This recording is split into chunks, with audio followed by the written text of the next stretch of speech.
Assalamualaikum warahmatullahi wabarakatuh. Alhamdulillah wa syukurillah wassalatu wassalamu ala rasulillah Muhammad ibn Abdullah wa la hawla wa la quwwata illa billah. Perspektif Islam yang dibawa oleh Muhammad SAW sebagai rahmatan lil alamin. Saya akan coba menyampaikan ini dari sudut pandang yang agak lebih sejuk lah. Jadi memang nyatanya Islam itu sebetulnya sebagai agama rahmah. Al-muslimu man salimal muslimuna min lisanihi wa yadihi. Muslim sejati itu adalah kalau sesama muslim selamat dari celaan lidahnya dan pukulan tangannya. Itu sesama muslim. Di tingkat basic saya kira rata-rata Anda mungkin sudah banyak tahu, tapi persoalan mendasar sekarang adalah kenapa kok dipaksakan Islam itu dekat sekali dengan terorisme. Dulu waktu saya masih kuliah tahun-tahun 92 atau 91, karena perang Teluk terjadi pada tahun 90. Syekh Dr. Ali Garisha, beliau adalah penasehat Presiden Anwar Sadat dulu, yang kemudian suaka politik ke Mekah.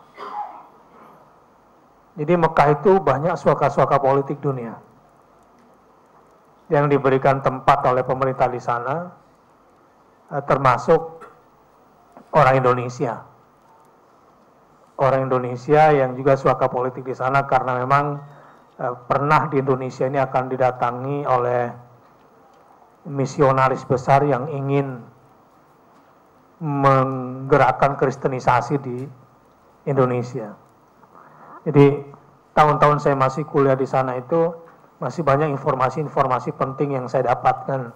Artinya orang-orang Saudi Arabia yang tua-tua sebelum ditemukannya minyak, itu mereka sangat respect dengan kebaikan-kebaikan orang Indonesia. Jadi kalau pergi haji orang Indonesia itu kan bawa beras berkarung-karung, bawa ikan asin berkarung-karung. Nah itu kalau dia pulang tuh dikasih tuh orang Arab tuh. Sementara ketika saya datang ke Arab, posisinya kok jadi di diaspora Indonesia ini kok jadi rendah gitu. Abu Khamsin, kelas 50 rial gitu. Terus terang jadi kita tuh punya panggilannya sendiri gitu. Jadi kalau sesama mahasiswa kan ya syekh, ya kita setara. Tetapi kalau udah di luar kampus orang-orang Arab tuh panggilnya sadiq, ta'al sadiq gitu. Jadi panggilan rendah untuk kelas-kelas strata masyarakat rendah. Dan perempuannya juga Siti Rahmah. Kadang-kadang jamaah haji itu nggak sadar sebetulnya ketika dia mengucapkan Siti Rahmah itu pelecehan sebetulnya. Walau tidak semuanya tentu ya, ada yang tidak. Juga saya mendapatkan dulu itu ternyata strategi peperangan dan kemerdekaan Indonesia dicapai oleh para haji. Jadi di sanalah mereka berinteraksi dengan dunia luar, dimerdekakan jiwanya, kemudian berjumpa dengan umat Islam seluruh dunia, sehingga pulang mereka melakukan sebuah gerakan. Nah sekarang ini yang ompong, ini yang hilang dari Ikatan Persaudaraan Haji Indonesia ini, cuma pulang pergi doang gitu. Dulu itu kan kalau ada orang bergelar haji itu kan sangat istimewa. Saya nggak tahu usia Anda ini, kalau kecuali orang-orang tua lah ya. Ya jadi ngaku tua gue sekarang gitu. Ya memang kalau orang itu haji betul-betul ruhnya itu dulu itu kelihatan. Kalau sekarang kan ya ada yang pergi haji pulang supaya orang-orang mau jual tanah sama Pak Haji gitu. Jadi banyak yang kehilangan ruhnya. Jadi saya juga termasuk yang gergetan itu dengan kuota haji banyak-banyak, tapi kok nggak berubah ya kualitas ini. Padahal dulu kemerdekaan Republik Indonesia itu disusun dari sana. Baik, jadi saya ingin cerita begini, bahwa dulu saya bertemu dengan Ali Garisha, lalu beliau punya tulisan itu kemudian dilarang beredar karena sangat-sangat berbahaya barangkali analisisnya ke depan. Dan ketika itu kita didaurah, kita di-training oleh beliau, siap-siap pasca keruntuhannya Uni Soviet, kalian pemuda Islam siap atau tidak siap, kalianlah yang akan ditarik kering pertarungan di dunia ini. Suka atau tidak suka. Nah, demam 9/11 ya 11 September 2001. Itu kita nggak sadar dengan permainan itu semua. Sampai sekarang kita baru kemudian merasakannya. Munculnya kelompok-kelompok garis keras yang diidentikan dengan teroris. Sebetulnya kalau saya lihat teorinya ini, kalau ada tikus di dalam lorong, kemudian kita kasih asap, kira-kira keluar nggak tikusnya itu? Keluarlah. Jadi ceritanya begini, mereka itu membuat isu, melakukan tekanan yang membuat orang-orang Islam yang girohnya tinggi, tapi sabarnya kurang, gitu ya, ngamuk, gitu. Dulu waktu peristiwa Priuk masih banyak pemabuk itu yang nggak sholat, suka mabok, gitu. Tapi kalau ada yang mengganggu Islam dia marah. Dia marah. Pada masa-masa Petrus saya menjalani, kemudian juga saya ikut juga training di Priuk dulu, masa-masa itu, dan kebetulan kader terbaik. Tapi waktu mau direkrut usra bawah tanah, saya bilang, waduh saya nggak usah deh, saya sukanya di atas tanah, saya bilang begitu. Sempat saya kemudian direkrut lagi, udah tamat dari Gontor, ternyata nama saya dicatat masih yang terbaik, lalu kemudian didatangi lagi malam yudisium, saya bilang enggak, saya mau jadi guru aja, saya bilang begitu. Gitu. Artinya orang-orang yang kurang sabar, umat Islam, pemuda-pemuda yang kurang-kurang iman, kurang-kurang ilmu, digalakin kayak gitu, dipancing, diprovokasi, kira-kira bangkit nggak marahnya? Bangkit kesadaran Islam. Waktu saya masih SMP, kemudian pecah itu peristiwa Priuk ya. Ini sekedar gambaran gitu. Teorinya begini.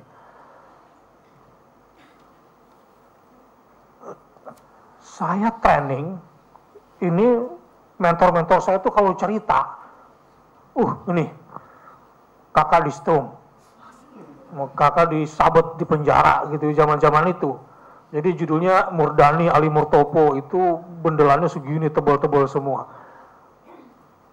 Wah, peserta semuanya emosi kan kalau diajak kayak begitu. Diperlihatkanlah ini kejahatan-kejahatan itu. Gitu kan. Bangkit banget, pokoknya pengen Allahu Akbar lah judulnya. Cuma saya mendapatkan ada kejanggalan-kejanggalan gitu. Kok baca Qurannya belepotan begini ya? Hadisnya jadi berantakan kayak gini ya gitu. Jadi ketika saya juga dipilih menjadi peserta terbaik pun saya nggak terlalu GR gitu. Karena kayaknya bukan level gua ini. GR-nya kayak begitu.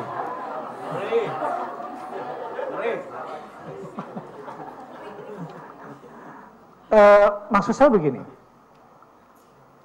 Benar, saya menjadi yang terbaik kadernya saat itu. Tapi ketika saya diajak untuk masuk ke dalam lorong-lorong gerakan yang saya sendiri nggak tahu kemana rimbanya, siapa pemimpinnya, saya bilang saya nggak ikutan dulu deh. Gitu. Mending gue baca dulu deh sejarah DI, TII, siapa sih big bosnya gitu. Yang sampai akhirnya saya belajarlah dengan seorang guru yang tangan kanannya Kahar Muzakar pula ketika berlangsung TII di Makassar selama 2 tahun. Jadi orang-orang pedalaman Sulawesi Selatan itu sudah menjalankan syariat Islam. Jadi pakaiannya ke pasar pun mereka punya istilah namanya mapak dua. Jadi pakai 2 sarung. Sarung di bawah dan sarung di atas. Nah, pergi ke sawah supaya nggak terlalu kelihatan pakai bedak rica pula gitu kan. Yang beras kencur itu ditempelin di muka keluar kayak vampir kayak gitu kan. untuk menjaga mukanya ketika ke sawah. Dan budaya orang-orang di beberapa tempat di Sulawesi Selatan di bawah kendali TII, kalau DI kan di Jawa Barat, ya, afiliasi Daud Bere yang ke Aceh, kemudian TII berada di Sulawesi Selatan dengan semua penyimpangan sejarah. Jadi mending belajar langsung, kemudian saya mencoba mengerti dan ketemu orang-orangnya. Jadi pada hakikatnya begini, Islam adalah agama yang dasarnya ilmu. Iqra bismi rabbikal ladzi khalaq. Jadi modalnya bukan cuma semangat. Kemarin Pak Mahfud MD gitu ya, cerita sedikit. Beda enggak? Allahu Akbar, Allahu Akbar, Allahu Akbar pakai pedang. Dengan yang di sini, Allahu Akbar, Allahu Akbar, Allahu Akbar. La ilaha illallah. La ilaha illallah. Wallahu Akbar. Beda nggak? Anda mau pakai yang mana? Hah?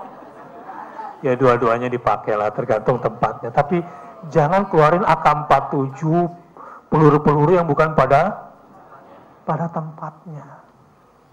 Pak Mahfud cerita, itu Rendra bisa masuk Islam. Itu gara-gara sering dengerin tarhim. Subuh, assalatu wassalamu alaih ya imam al-mujahidin, itu kan? Itu kan sebetulnya maknanya dalam banget. Asli dalam banget itu maknanya. Kalau kita penuh penghayatan, assalatu wassalamu alaih, salawat dan salam untukmu ya Rasulullah, ya imam al-mujahidin. Dalam gak itu maknanya? Wahai pemimpin para mujahidin. Karena di sini banyak anak muda, jadi saya ingin agar Anda menempatkan sesuatu secara proporsional. Lu kalau lagi bicara Mesir, jangan seakan-akan Mesir lu mau pindahin ke Indonesia. Ya, kalau lagi nulis nih, web-web Islam gitu kan, nulis masalah Suriah, kayaknya Syiah di Suriah mau dipindahin ke Indonesia, dan semua kalau ada Syiah di Indonesia itu pun kayak Suriah gitu kan. Jangan terlalu begitu juga gitu. Secara akidah memang udah nggak bisa ketemu, tapi memang nanti dalam di lapangan Islam sebagai agama rahmah, hindari bentrokan, hindari kehindaran itu, hindari keonaran, itu yang harusnya kita jaga. Saya sendiri ya orang temperamen lah, maklum lah, keturunan Bugis pula gitu kan. Saya akui, tetapi alhamdulillah ketika Islam kita fahami secara cermat, gitu ya, menempatkan emosi pada tempatnya, menempatkan segala sesuatu pada tempatnya, itu yang disebut dengan tidak zalim. Zalim itu menempatkan sesuatu bukan pada tempatnya. Sekarang saya mau praktek bukan pada tempatnya, tapi jangan dicontoh ya. Saya baca hadis tentang kuda.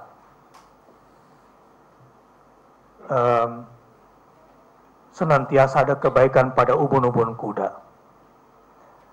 Dan orang-orang yang memelihara kuda di jalan Allah, maka semua yang dia biayai akan mendapatkan balasan dari Allah. Bahkan kotoran kudanya dan kencing kudanya itu mendapatkan balasan dari Allah. Jadi kemudian saya nggak ragu untuk ajari anak saya berkuda misalnya. Saya mau tugasin Kigen, kemarin lupa, bikin lomba untuk anak SD SMP se-Jakarta, lomba berkuda, berenang, dan memanah. Siap jadi panitia nggak?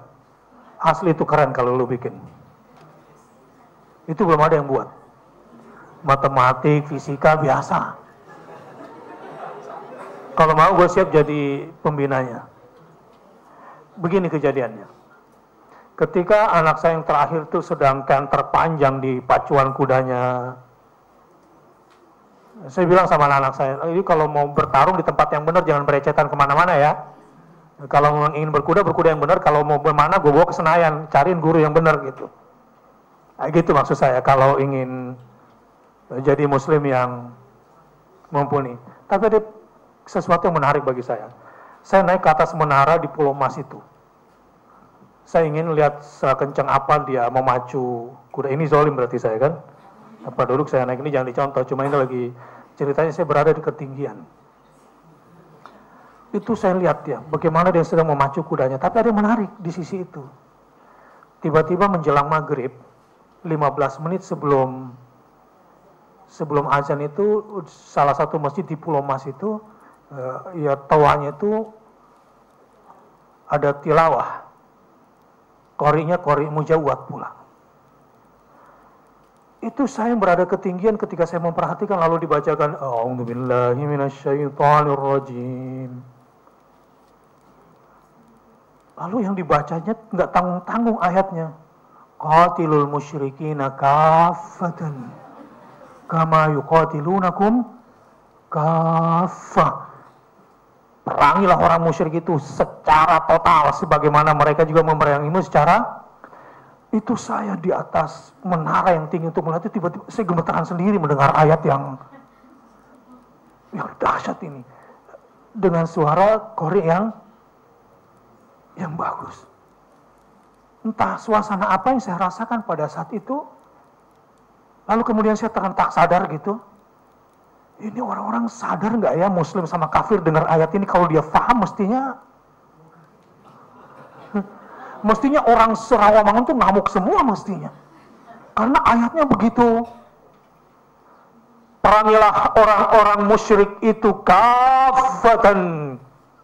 Seperti mereka memerangi kamu, kafah. Itu seperti goyang itu menara di atas. Saya merasakannya. Lalu kemudian tenang, ayat demi ayat saya coba perhatikan. Tapi karena untayan ayat-ayat itu memang secara struktur, narasi-narasinya memang demikian, orang yang faham ada getaran pada jiwanya, orang yang tidak paham juga nggak tersinggung gitu misalnya. Tetapi kalaupun fahamnya sedikit, dia nggak akan keliru karena runtutan memahami ayatnya itu secara struktur. Oh, ini ada alasannya kenapa orang Islam kemudian memerintahkan untuk perang gitu. Saya ketika mendengarkan ayat itu luar biasa. Nah, ikhwani wa akhwati fillah, dari cerita-cerita tadi, jadi ada yang sengaja menciptakan kekeruhan seperti teori memberikan asap ke dalam lubang tikus, sehingga teman-teman yang kurang sabar ini kemudian terpancing, ya otomatis lah, udah kalau kayak gitu kepancing semua. Ada tuh satu tokoh datang ke Indonesia, dia ngaku kahar muzakar, punya kemampuan macam-macam. Nah, saya coba telah ikuti dia dan saya tempel dia, udah saya gaya intelijen aja. Gue modalin dia, akhirnya dia deket sama gue. Dan saya ikuti dia sampai ke Batam, sampai kemana, oh ternyata sampai di situ doang. Belakangan baru nama-nama tokoh-tokoh itu ternyata sudah kerekam semua. Kecatat semua sebelum peristiwa 9/11 itu. Jadi semua ini ada yang kondisikan. Tetapi ketika kita memahami Islam sebagai dinur rahmah,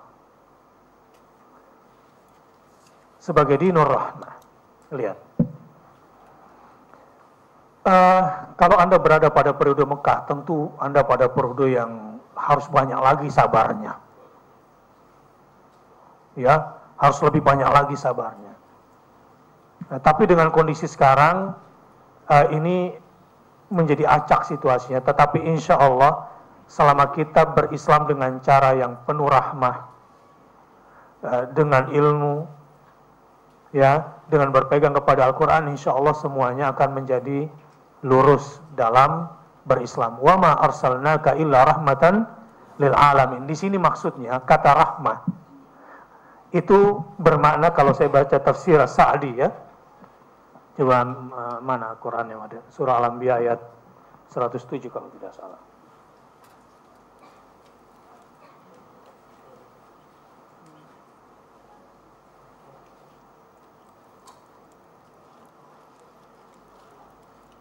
yang bawa Quran,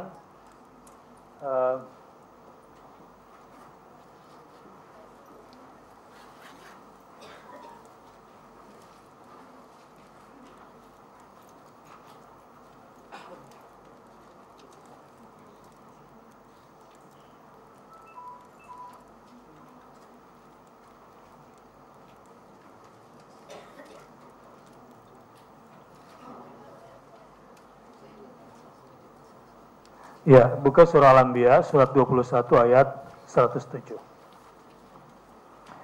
Wa ma arsalnaka illa rahmatan lil alamin. Kita lihat. Kalau kita lihat dari ayat 106, atau saya bacakan dari ayat 105. Al-Anbiya surat 21 ayat 105. A'udzubillahi minasyaitonir rajim. Wa laqad katabna fiz zabur min ba'di dzikri annal arda yarithuha ibadiyas salihun. Dan sungguh telah kami tulis di dalam Zabur sesudah kami tulis dalam Lauhul Mahfuz bahwasanya bumi ini dipusakai hamba-hambaku yang saleh. Ingat, banyak sekarang orang menjabat tapi tidak berkuasa. Banyak. Dan kasihan pejabat yang kayak begitu.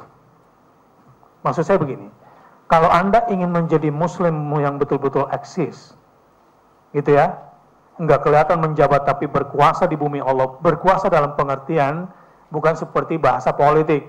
Kalau bahasa politik yang disebut berkuasa itu karena dua biasanya. Satu, menentukan kebijakan. Dua, mengalokasikan anggaran. Itu yang disebut dengan berkuasa di Indonesia ini. Jelas? Sebetulnya nggak tinggi-tinggi banget para politisi itu. Kelihatannya hebat berkuasa. Nggak, cuma dua yang dipikirin. Bagaimana dia menentukan kebijakan dan mengalokasikan anggaran. Padahal ketika dia menentukan kebijakan, mengalokasikan anggaran, dia nggak punya integritas. Seringkali tergantung siapa yang nongkrongin dia di Hotel Mulia Senayan. Gitu. Lihat aja kementerian itu, ada ibu siapa namanya, Bu Putri, yang mengendalikan menteri-menteri di departemen. Ayat ini menjelaskan, demi Allah ini saya bacakan di hadapan para konglomerat, di hadapan para pejabat, gue bilang, lu orang kasihan deh. Menjabat tapi nggak berkuasa. Ya Ustadz, takut ya. Tapi saya ngomong begini bukan berarti saya doain duit dia ya. Kadang-kadang sebenarnya gue nggak doain duit lo. Kadang-kadang ketus-ketus gitu perlu disampaikan. Jadi siapakah yang bakal berkuasa sesungguhnya? Ya lihat itu ayat 105 itu, kalau lu mau jadi muslim yang berkuasa. Saya sendiri nggak tahu gimana ke depan, gue jalanin aja deh. Jangan keluar dari ayat. Bahwa di sini sudah ditegaskan, dan sungguh telah kami tulis dalam Zabur, sesudah kami tulis dalam Lauhul Mahfuz, bahwasanya apa?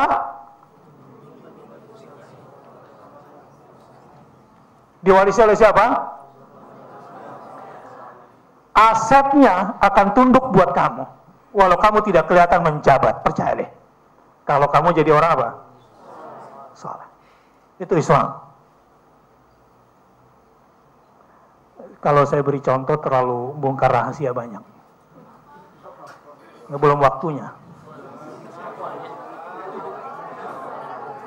Udah, pokoknya ikut telan aja ayat ini. Telan, nggak enak nyeritainnya, terlalu membongkar nanti. Membongkar banyak hal, tapi demi Allah. Telan ayat ini, apa kata Allah? Lo akan mendapatkan posisi yang luar biasa dari Allah. Kalau jadi orang, ikuti aja kata Allah. Gitu. Ya dari dulu kenyataan gitu, para nabi dan rasul gitu kan. Yang mematahkan Goliat, Jalut siapa? Daud masih kecil, umurnya 16-an kira-kira begitu menurut riwayat. Padahal dikalahkan ini adalah raksasa yang luar biasa sangat kuat. Jadi anak soleh saja, jadi anak saleh saja. Jadi orang yang saleh, insya Allah bumi Allah akan diwariskan kepada kamu, percaya deh. Inna fi hadza la balaghan liqaumin 'abidin. Sesungguhnya apa yang disebut dalam surat ini benar-benar menjadi peringatan bagi kaum yang menyembah Allah. Jangan menyembah tauhid. Orang kalau sudah menyembah tauhid memang nggak karuan. Nggak karuan.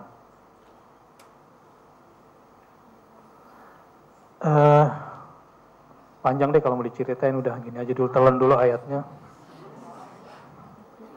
Sampai akhirnya wa ma arsalnaka illa rahmatan lil, dengan bumi yang diwariskan kepada kamu dan dengan semua ayat yang sudah jelas-jelas benar bagi kamu, sabar ya, di muka bumi nggak usah sombong, nggak usah sombong. Aku utus kamu untuk membawa rahmah. Rahmah, saya bacakan tafsir As-Sa'di di sini. Dalam tafsir As-Sa'di, wa ma arsalnaka illa rahmatan lil alamin fahuwa rahmatuhu al-muhdad li'ibadi. Fal mu'minuna bihi qabalu hadhihi ar-rahmah wa syakaruha wa qamu biha. Wa ghairuhum kaffaraha wa baddalu ni'matallahi kufran wa abau rahmatallahi wa ni'matahu. Jadi lihat, kalau memahami ayat-ayat seperti ini, ayat rahmat terutama, wa ma arsalnaka illa rahmatan lil alamin, maksudnya adalah begini, bahwa Nabi Muhammad SAW dan agama yang dibawanya adalah rahmatuhu al-muhdad, kasih sayang Allah yang menunjukkan. Jadi Nabi Muhammad sebagai rahmat artinya sebagai teladan membawa umat menuju Allah, menjadi petunjuk li'ibadih, kepada semua hambanya. Fal mu'minuna bihi qabilu hadhir rahmah. Orang-orang beriman menerima Nabi Muhammad dan al-Islam sebagai rahmat, artinya Islam sebagai petunjuk bagi dirinya, itu maksudnya. Jadi apa yang dimaksud dengan rahmatan lil alamin? Petunjuk. Nah, orang beriman mengikutinya dan ini adalah nikmat besar, sementara orang kafir kafaraha, mengingkarinya. Nah, jadi sekarang kalau malam hari ini kita ingin menjadi muslim yang Islamnya rahmatan lil alamin, ya mau tidak mau kita mencontoh Rasulullah SAW. Ya ujung-ujungnya ke sana juga sih Ustaz. Terus kenapa kita pecah-pecah ini Ustaz? Kenapa banyak kelompok begini? Saya mau kasih bahasa sederhana saja. Ini telaah saya. Lihat. Ngapain sih lu pada ribut-ribut? Ini Ikhwani, ini Salafi, ini Muhammadi, ini NUI. Apa lagi? Maksain ya. Gini. Saya ini kadang-kadang suka iseng, bercanda. Waktu di Madinah kan pada ribut tuh, tahun 90 pas perang Teluk, di situ fitnahnya. Di sini fitnah besar, persimpangan, nanti ada Ikhwan, ada Salafi, tengah-tengahnya Sururi namanya. Jadi Salafi yang ke Ikhwan. Ini namanya, capek deh, ulang kayak gitu asli. Saat itu otak saya tuh nggak nyambung dengan gini-ginian. Ya, sama-sama tinggi ininya, sama-sama panjang, kemudian pakai siwak, tapi di masjid nggak salam. Kok bisa kayak begini? Saya iseng, saya ajak main bola semua ke lapangan. Saya kasih seragam dari saya suruh copot seragam dia yang di masjid itu. Bisa bersatu. Saya perhatikan yang tadinya di masjid, yang ini nggak mau sholat jenazah gaib, yang ini mau, gitu kan? Tapi ketika di lapangan bola kok jadi, bukannya di masjid bersatu, di lapangan bola kita berkompetisi, ini kok di masjid berkompetisi, di lapangan ini ada yang error nih menurut saya. Intinya begini.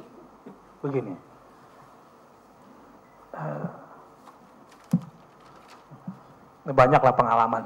Hidayat Nurahid tahu banget tuh geng Bakhtiar gitu. Artinya kita mau berteman sama semuanya sajalah.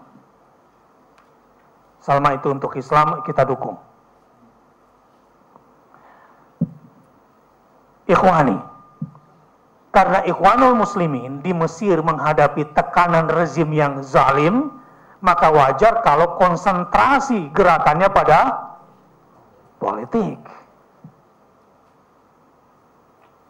Salafi, ya wajar Salafi nggak mikirin politik, karena yang dihadapinya, terutama Muhammad bin Abdul Wahab yang sudah kerjasama dengan Raja Saud, itu sudah eksis kekuasaannya setelah memisahkan diri dari Turki Ottoman.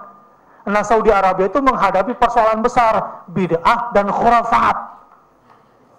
Maka wajar kalau mereka sering membid'ahkan begitu tekanannya. Tapi bukan berarti Hasan al-Banna tidak memikirkan tauhid. Bukan berarti Muhammad bin Abdul Wahab tidak berpolitik. Lu salah.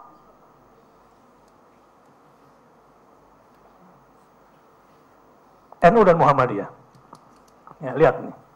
Jadi intinya sebetulnya setiap gerakan karena punya stressingnya sendiri. Ada stressingnya di akidah, ada stressingnya di politik. Dua-duanya perlu nggak di Islam? Perlu. Lalu di mana? Ya karena kita ini bukan nabi, jadi nggak komplit. Yang concern di akidah, lemah di politik. Kadang lemah juga di akhlak. Itu konsekuensi terlalu tekanan di satu sisi, akan lemah di sisi, gitu kan? Kalau terlalu concern di politik, tuh kan, lemah di akidah. Wajar nggak? Wah, saking banyaknya rapat, lupa ke masjid. Di sini perlu jemaah tabligh. Tok tok tok tok, stop meeting. Salat. La salat li jaril masjid. Ya, karena begitu fokusnya menitipkan istri pada malaikat. 3 bulan. Akhirnya lupa ngasih makan anak-anak. Ya, konsekuensi sebuah tekanan, kemudian ada lemah di sisi, koreksi gue kalau salah.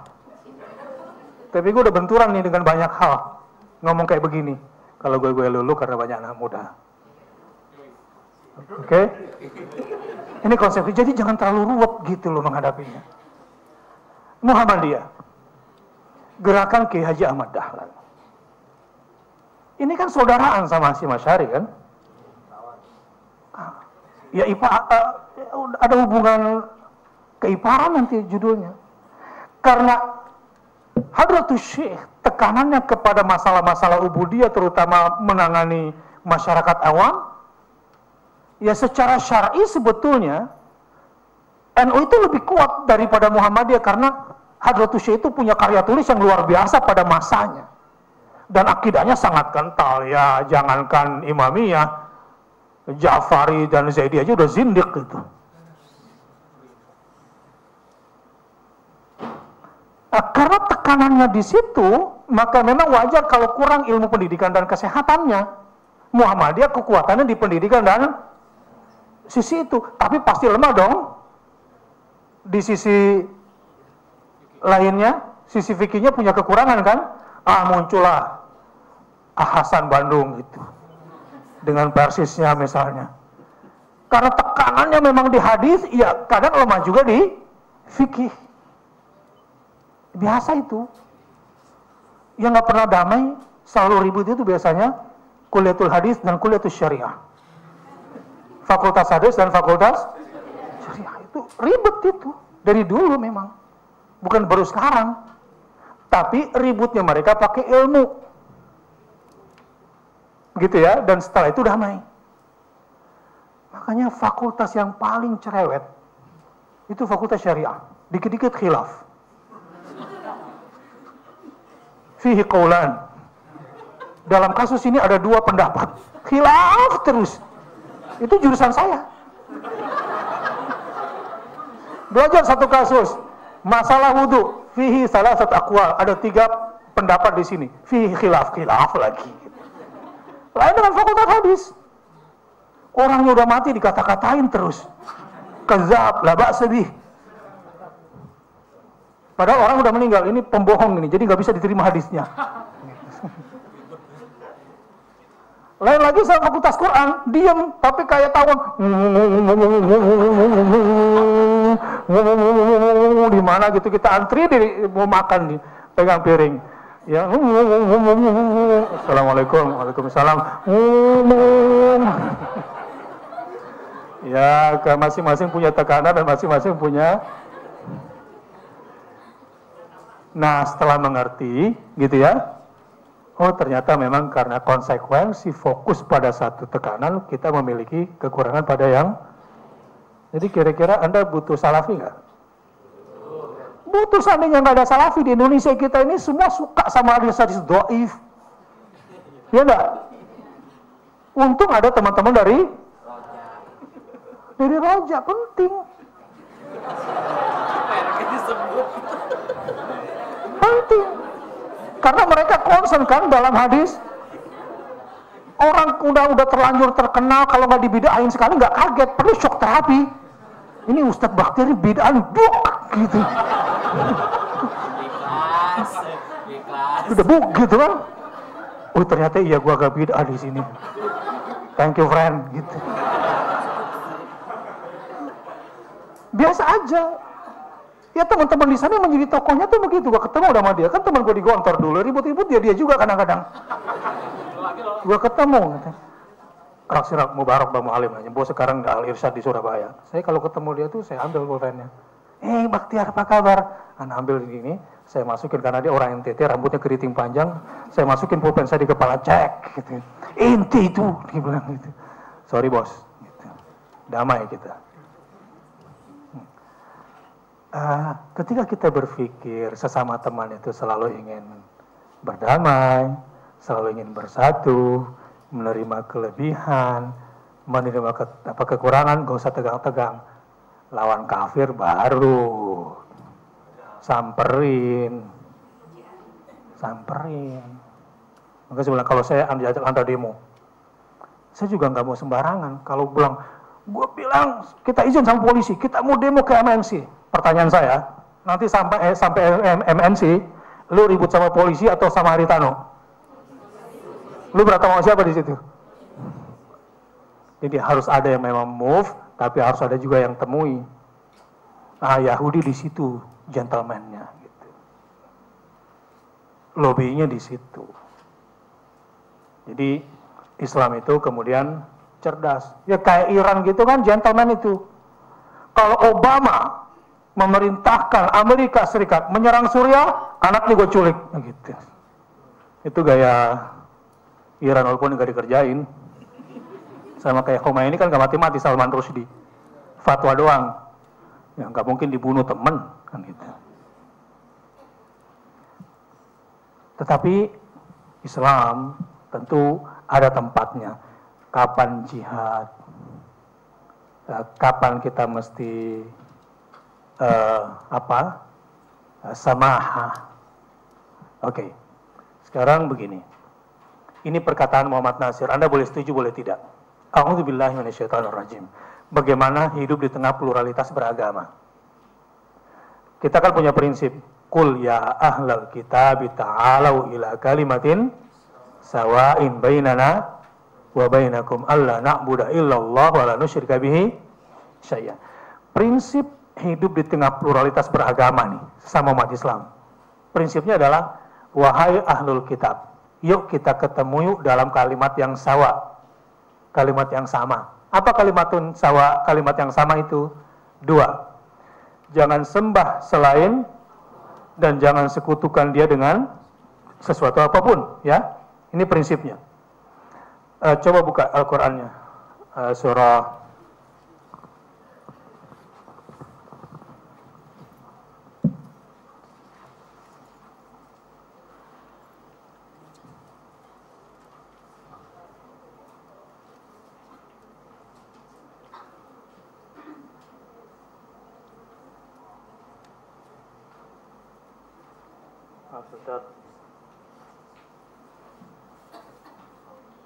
Ini saya ingin menjelaskan rahmatan lil alamin di tengah pluralitas beragama.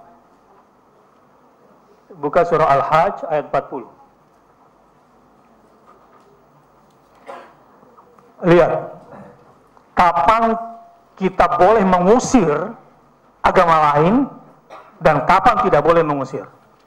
Yang kedua, kapan kita harus melawan jika berhadapan dengan agama lain, kapan kita harus berdamai. Lihat ayat ini. Ini penting buat yang muda supaya punya ilmu yang cukup. Habib Rizik itu dulu sekolahnya sekolah Kristen. Pasti pemahaman beliau tentang ayat ini lebih bagus daripada yang suka ngamuk di lapangan. Jadi kalau debat kristologinya, ya Ustadz Habib Rizik matang tuh ilmunya. Dan dia tahu karena besar bersama itu. Jadi ini seringkali bawah ini suka salah memahami. Lihat ayat ini. A'udzubillahi minasyaitonirrajim. Kita mulai dari ayat sebelumnya, ayat 38. Udzina lilladzina yuqataluna bi'annahum zulimu. Telah diizinkan berperang bagi orang-orang yang diperangi, ya, karena sesungguhnya mereka telah dianiaya. Jadi kalau kita sedang dianiaya, melawan nggak? Lawan. Benar nggak itu? Di sini ada izinnya itu. Udzina, diizinkan. Lilladzina yuqataluna, kepada orang yang diperangi, untuk apa? Untuk melawan, berperang. Kenapa? Bi'annahum zilimu, karena mereka dizalimi. Wa innallaha ala nasrihim laqadir. Dan sesungguhnya Allah benar-benar maha kuasa menolong mereka. Lawan, gitu. Lawan. Jangan bermental kalah. Lawan. Apa? Apa? Yang keras apa? Gitu. Lawan. Selama kita pada posisi dizalimi, berontak. Ya menurut gue sih sekarang Freeport itu VOC, Shell VOC, Caltex VOC, Conoco. Ini maaf nih yang kerja di situ. Yang penting kita jujur dulu, kenapa Indonesia terjajah selama 300 tahun lebih? Karena nggak sadar bahwa dia sedang dijajah oleh VOC. Enggak, kayaknya baik-baik aja kok, gitu. Sadari aja dulu bahwa sekarang Anda pada posisi itu, pertarungannya lain. Jadi sebetulnya Indonesia dalam kondisi terjajah atau tidak itu tergantung cara pandang kita, gitu ya. Nah sekarang lihat, ini dua kriteria. Alladzina ukhriju min diyarihim bighairi haqqin illa ayyaqulu rabbuna Allah. Walau la daf'ullahi an-nasa ba'dahum bi ba'din lahuddimat sawami' wa bi'a wa salawat wa masajid. Yuzkaru fiha ismullah katsiran wa la yansuranna Allaha man yansuruh innallaha laqawiyyun aziz. Lihat terjemahannya pelan-pelan ya. Ini supaya rahmatan lil alaminnya tegas nih di tengah pluralitas beragama. Ini ayat ini pahami baik-baik. Yaitu orang-orang yang telah diusir dari kampung halaman mereka tanpa alasan yang ini harus melawan nggak? Lawan. Lihat teritorial Islam yang menganut aliran universalitas. Islam itu sebetulnya tidak terikat pada teritorial. Di mana ada Muslim, di situ berada, kemudian dia terusir, itu bagian daripada tanah air kita yang harus kita pertahankan sampai tetes darah penghabisan. Berarti udah selesai menstruasi itu. Udah tetes darah penghabisan sudah. Saya ajak bercanda supaya nggak Allahu Akbar langsung dipikir jihad dulu nih. Saya ingin redam-redam dikit ini.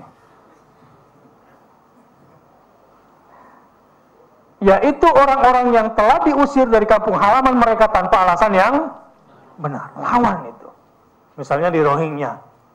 Ini kewajiban kita untuk melawan karena mereka di apa? Di Palestina diusir nggak? Ini satu alasan kita untuk melawan sampai tetes darah penghabisan. Berarti apa tadi? Kecuali karena mereka berkata, Tuhan kami hanya Allah. Apa maksudnya di sini? Kita lihat tafsirnya. Saya bacakan tafsir As-Sa'dinya supaya ringkas. Kanal muslimuna fi awalil Islam mamnu'ina min qitalil kuffar. Pada awal sejarah Islam, fajrul Islam, orang Islam enggak boleh perang melawan orang kafir. Itu awalnya dulu. Ingat ya, aturan main hukumnya di dalam Islam. Ketika dalam kondisi lemah. Wa ma'murina bis-sabr alaihim, sabar saja. Anda pernah dengar perlawanan hebat di Mekah? Tidak. Berapa tahun? 13 tahun. Seandainya lu hidup bersama Nabi Muhammad 7 tahun disiksa terus, sabar nggak bareng Muhammad?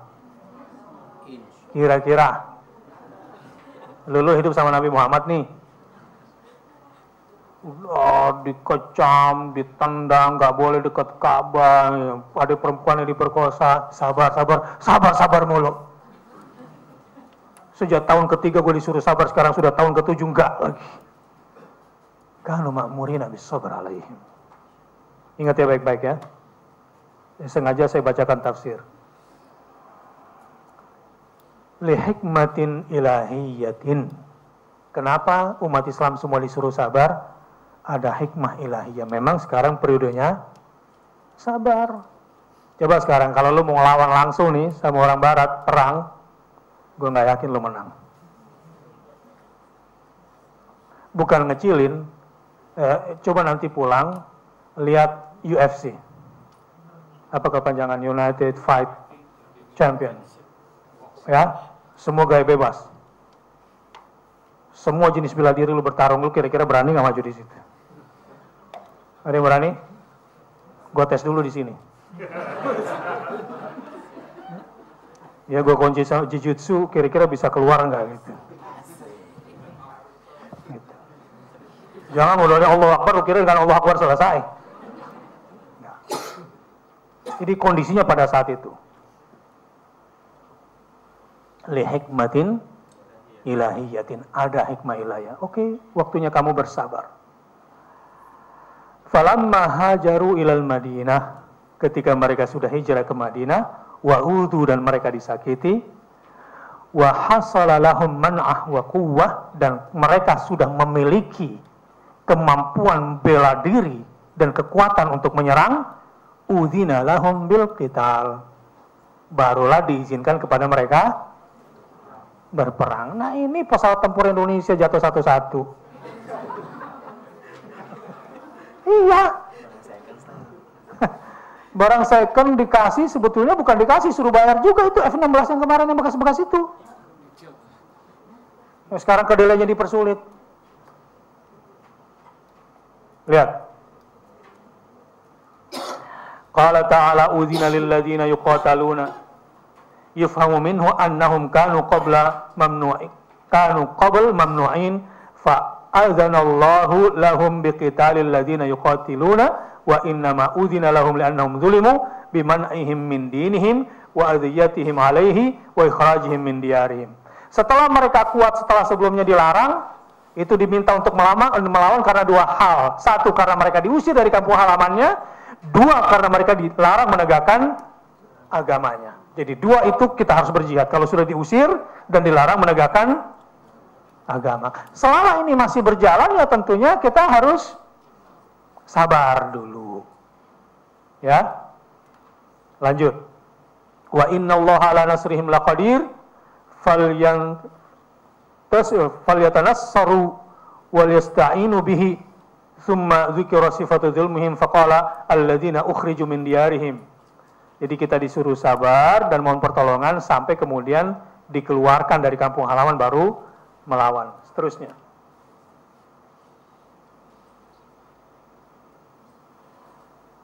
Ayyaqulu rabbuna Allah illa annahum wahhadullaha wa abaduhu mukhlishina lahud-din fa in kana hadza dzamban fa huwa dzambuhum ka qouli ta'ala wa ma naqamu minhum illa ayyuminu billahil azizil hamid. Kecuali kemudian ketika kamu akan melawan lalu mereka mengatakan kembali bertobat dan bertauhid, ya kamu harus menahan diri. Terus gimana kalau bohong? Ini pedang nih, udah hampir tebas lehernya, asyhadu an la ilaha illallah gitu kan? Nah, itu bukan urusan lo. Hatinya urusan Allah Subhanahu wa ta'ala. Baik. Walaula daf'ullahin nasa ba'dahum bi ba'd.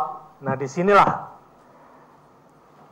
kalau bukan dan sekiranya Allah tiada menolak keganasan sebagian manusia dengan sebagian yang lain, tentulah dirobohkan biara-biara Nasrani, gereja-gereja, pagoda-pagoda, apalagi sinagog-sinagog, kelenteng-kelenteng, pura-pura, apalagi kuil-kuil. Ya candi-candi ya. Udah cukup. Ntar kendi disebut juga. Allah dengan semua kekuatannya, Allah dengan semua aturannya, kalau kita ikuti, insya Allah akan terjadi kedamaian.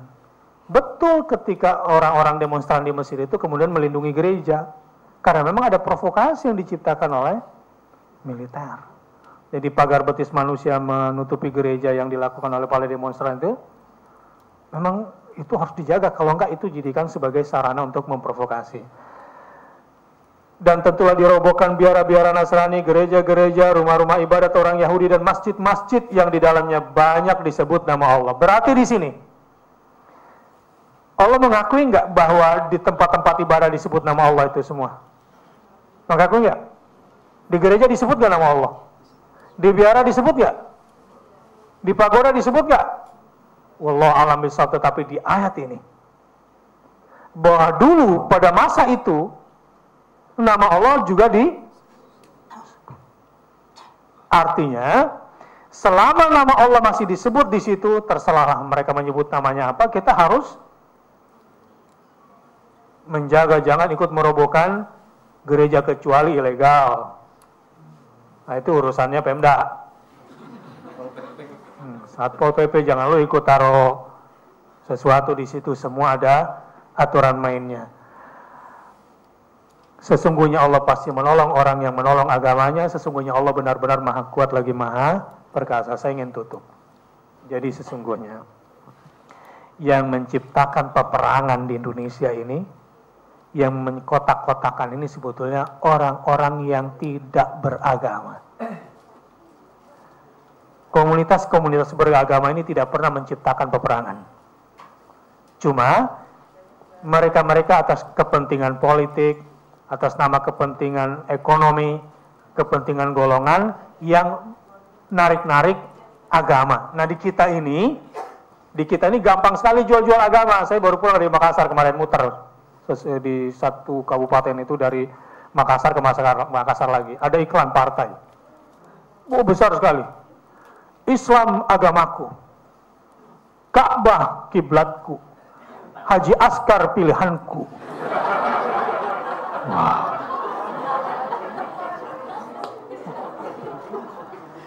Murah banget ya agama ya. Oh baru partai Islam begini, pakai peci gitu, pakai serba. Allahu Akbar gitu di sana. Ada fotonya lagi pakai tasbih begini. Subhanallah di balik. Ini kadang-kadang juga suka bikin enak juga memang.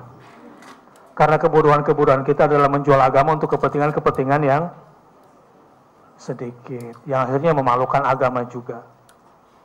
Yang saya sebutkan tadi kemarin saya lihat di kampung-kampung, karena orang kampung mungkin gampang sekali tertarik dengan hal-hal seperti itu. Sehingga agama tidak dimunculkan secara cerdas. Ikhwani wa akhwati fillah. Jadi begini, sebetulnya menciptakan benturan di antara kita ini liberal. Mereka-mereka lah yang melakukan kekerasan ideologi, yang tidak mau ada agama, itu intinya. Jadi yang menciptakan chaos, yang menciptakan peperangan di sekitar kita ini adalah orang-orang yang anti agama, itu saja intinya. Saya kasih materinya matang-matang, udah nggak kayak seminar. Kalau seminar takutnya ngantuk. Terus pakai istilah-istilah filsafat, teori-teori apa. Intinya, ini benturan-benturan ini diciptakan oleh mereka yang nggak suka ada agama. Padahal agama ini rahmat, memberikan petunjuk kepada semua manusia. Mulai dari perang sebelum perang dunia ke-1. Adanya Perang Dunia ke-1, Perang Dunia kedua, siapa yang ciptakan? Kelompok anti agama. Jadi kalau kita ketemu dengan yang Nasrani, apa salamnya? Bukan salam sejahtera buat kita. Wassalamualaikum warahmatullahi wabarakatuh. Wassalamualaikum warahmatullahi wabarakatuh. Rahmat, kita wassalamualaikum warahmatullahi wabarakatuh apa maknanya? Iya, bukan assalamualaikum warahmatullahi wabarakatuh, salam sejahtera buat kita semua, om santi hari ini ngantuk om. Nah, udah malam berarti ya. Saya assalamualaikum warahmatullahi wabarakatuh, wassalamualaikum warahmatullahi wabarakatuh, dan keselamatanlah bagi mereka yang mengikuti petunjuk Tuhan. Kita diajarkan kok untuk memberikan salam kepada non, dan itu bagus begitu, dan mereka juga respect kok. Masuk Islam tadi itu.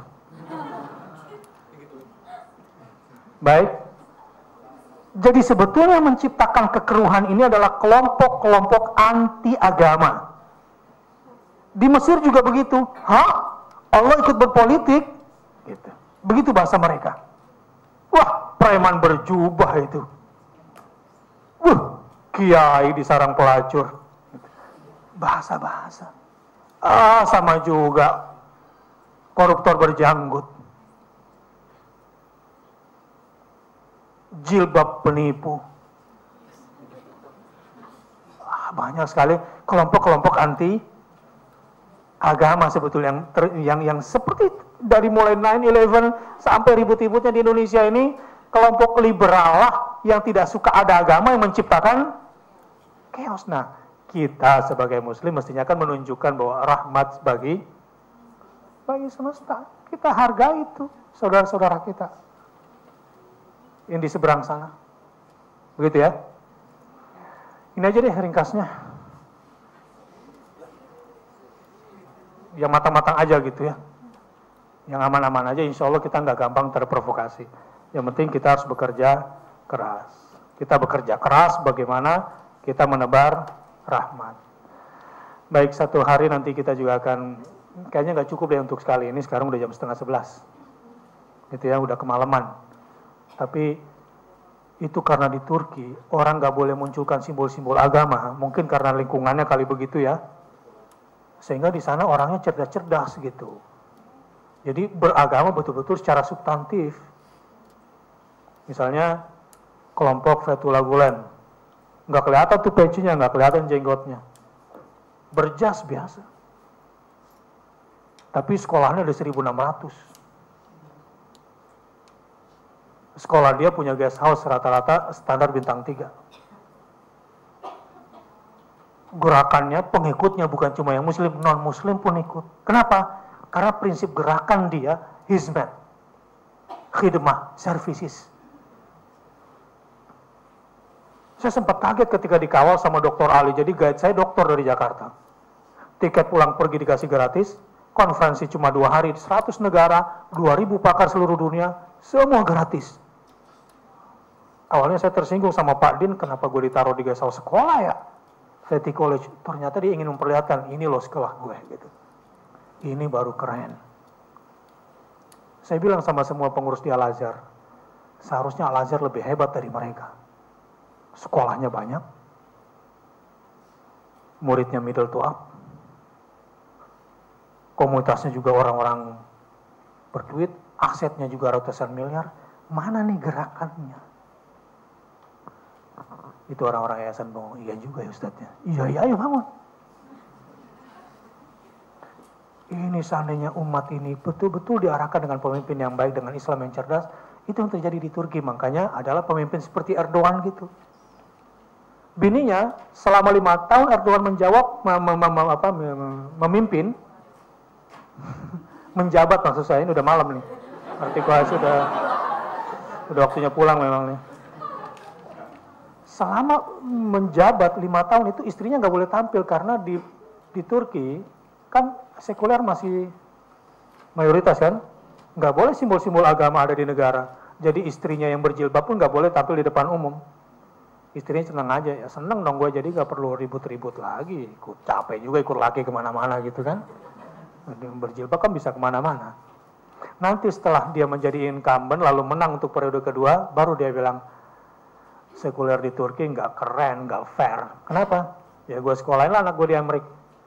Orang di Amerika sekuler tapi masih boleh pakai jilbab, di Turki nggak boleh. Wah, akhirnya boleh setelah itu. Setelah menunjukkan kinerjanya, prestasinya. Kemana Erdogan pergi? Misalnya ke Cikarang, ya, tempatnya para buruh di sana, misal buruh pabrik. Kalau datang ke sana, Assalamualaikum warahmatullahi wabarakatuh. Waalaikumsalam. Mulai hari ini seluruh buruh se-Cikarang gratis sarapan pagi.